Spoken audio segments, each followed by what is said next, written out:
జమ్మూ కాశ్మీర్లో జరిగినటువంటి ఉగ్రదాడిని ఎలా చూస్తారు? ఖండిస్తున్నాను నేను. మా జమ్మూ కాశ్మీర్ మీదకి వచ్చి మీరెలా ఉగ్రదాడి చేస్తారయ్యా? మీ పాకిస్తాన్ దగ్గరకు వచ్చామా? మీ పాకిస్తాన్ బోర్డర్లోకి వచ్చామా? జమ్మూ కాశ్మీర్ మాది, మా ఇండియన్ హెడ్ అది.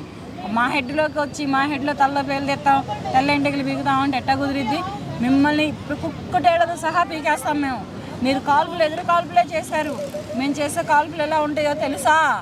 తాగడానికి నీరుండదు, పీల్చడానికి గాలి కూడా దొరకక, ఊపిరాడక, ఎందుకురా ఈ జన్మ, ఎందుకురా మేము ఆ కంట్రీతో పెట్టుకున్నాం అనే స్థాయికి ఎదుగుతుంది మా ఇండియన్ కంట్రీ.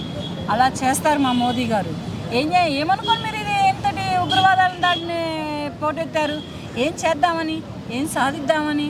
ప్రజల ప్రాణాలంటే మీకు అంత ఆషామాషిగా ఉన్నాయా? ప్రజలు మీకు మళ్ళీ మీ రాష్ట్రంలో, మీ దేశంలో ఉన్న ప్రజలు మా రాష్ట్రాల్లో, మా దేశాల్లో ఉండరా? మా దేశాల్లో ఉంటారు. ఉన్నప్పుడు కూడా మీరు ఇలా ఎందుకు చేస్తున్నారు? సరే చేయండి, ఎంతవరకు కాలుస్తారో కాల్చండి. మా కాల్పులు మొదలైనవి అనుకో, మీ పాకిస్తాన్లో గట్టి కూడా మొలవదు.